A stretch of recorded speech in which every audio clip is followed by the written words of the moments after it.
केंद्रीय गृह मंत्री अमित शाह ने शनिवार को लोकसभा में जम्मू कश्मीर के विषय पर विरोधियों को एक एक करके जवाब दिया। शाह ने उन आशंकाओं को भी दरकिनार किया कि जम्मू और कश्मीर को पूर्ण राज्य का दर्जा नहीं मिलेगा। उन्होंने कहा कि मन की आशंकाओं को जम्मू कश्मीर की जनता पर मत थोपिए। शाह ने विपक्षी सांसदों को पढ़कर आने की नसीहत देते हुए ऑल इंडिया मजलिसे इत्तेहादुल मुस्लिमीन के सांसद असदुद्दीन ओवैसी पर वार किया। उन्होंने कहा, ओवैसी साहब अफसरों का हिंदू मुस्लिम में विभाजन कर रहे हैं। आपके मन में सब चीज हिंदू मुस्लिम है। मैं तो समझता हूं आपको। शाह ने कहा कि एक मुस्लिम अफसर हिंदू जनता की सेवा नहीं कर सकता या हिंदू अफसर मुस्लिम जनता की सेवा नहीं कर सकता क्या? अफसरों को हिंदू मुस्लिम में बांटते हैं और खुद को सेक्युलर कहते हैं।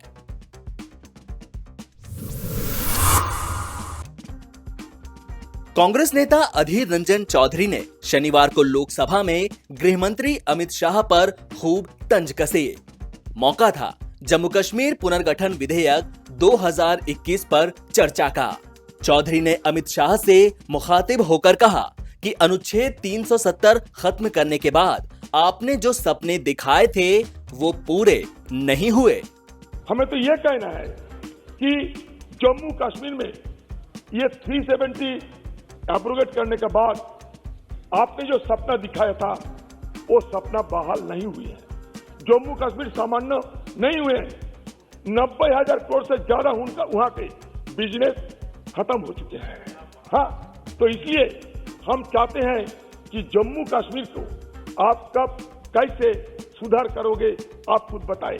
आप दूसरी बात, आपने ये भी कहा था सदन के अंदर अमित शाह जी कि ब्राह्मण को आप वापस ले जाओगे। आज तक पंडित को आप वापस ले जाने में सफल हुई? बताइए। आप कहते हैं कि हम गिलगित बाल्टिस्तान को वापस लाएंगे, वो तो बात की बात है, लेकिन जो इंटरनली डिस्प्लेस्ड हुए हैं, जो अभी जम्मू कश्मीर घाटी में नहीं जा पाते हैं, कम से कम उन लोगों को तो ले जाइए, वहां बसाइए। वो आपके दम में नहीं हुए। आप इंडस्ट्रियल सेक्टर को 3,000 करोड़ जमीन आपने दे दी है, लेकिन ये पंडित लोगों को 200 से 300 एकड़ जमीन आप देने में कामयाब नहीं हुए हैं।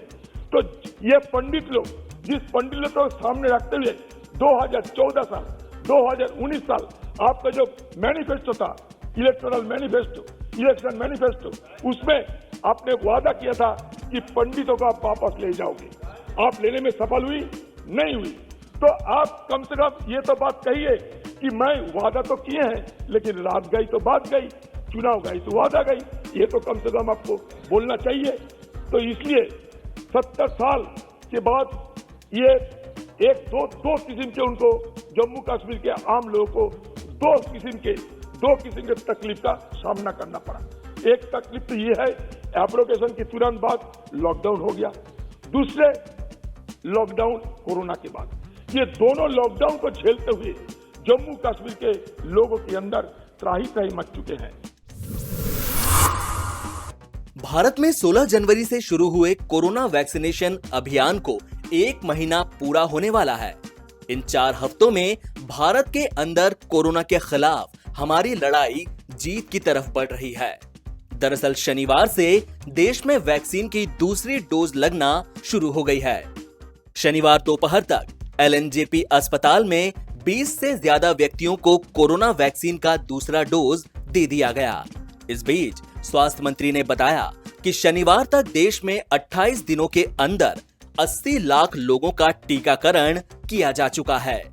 स्वास्थ्य मंत्री की तरफ से दी गई जानकारी के मुताबिक 16 जनवरी से अब तक देश में 79,67,647 लोगों को वैक्सीन दी जा चुकी है। इसके अलावा 4 राज्य देश में ऐसे हैं जहां 4 लाख से ज्यादा लोगों को वैक्सीन का टीका लग चुका है। इनमें बिहार, गुजरात, कर्नाटक, मध्य प्रदेश और महाराष्ट्र शामिल हैं।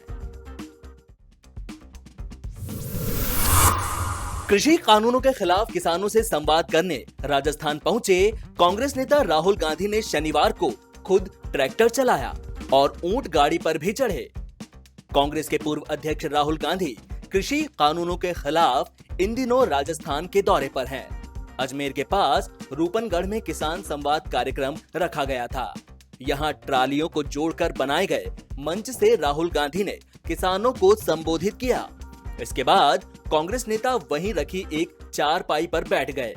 राहुल गांधी मंच के बने घेरे में ट्रैक्टर की ड्राइवर सीट पर बैठ गए। मुख्यमंत्री अशोक गहलोत और कांग्रेस प्रदेश अध्यक्ष गोविंद सिंह डोटासरा भी ट्रैक्टर पर बैठे थे।